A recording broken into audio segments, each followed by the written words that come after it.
Hello Miss Anna and everyone, I'm Beatrice Syahrani Dinda Saskia, you can call me Dinda. My student ID number is 25070204005. On this occasion, I would like to present a news reading. The news I have chosen is titled, Waters Recede in Bali After Floods Kill 18 People, with 2 still missing. This report highlights the recent natural disaster that struck parts of Indonesia, and I will now read it for you. 2 people were still missing on Indonesia's resort island of Bali, officials said on Friday, as floodwaters began to recede after killing at least 18 people this week. Most of them swept away when rivers burst their banks. Torrential rains on Tuesday and Wednesday caused the fast-rising floods in Denpasar and 6 of Bali's 8 regions, blocking major roads and access to the island's international airport. There were also landslides in some areas.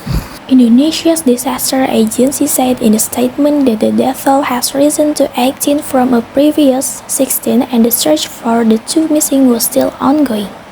Rapid development on the island has not taken into account the need for sufficient drainage infrastructure, said Inyuman Gede Mahaputra, an architecture and planning expert at the Warmadewa University in Denpasar.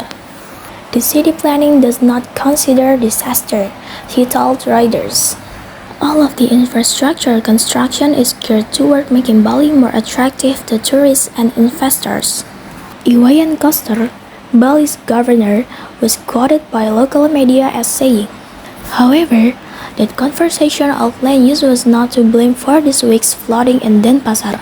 The regional development planning body for the Bali government did not immediately respond to a request for comment. Tourism is Bali's main source of income, and last year, there were more than 6.3 million international tourist arrivals on the island.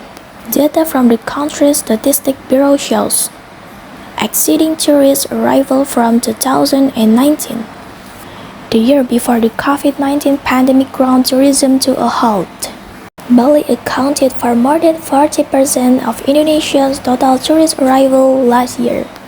As the water goes down, Bali is still dealing with the impact of this disaster.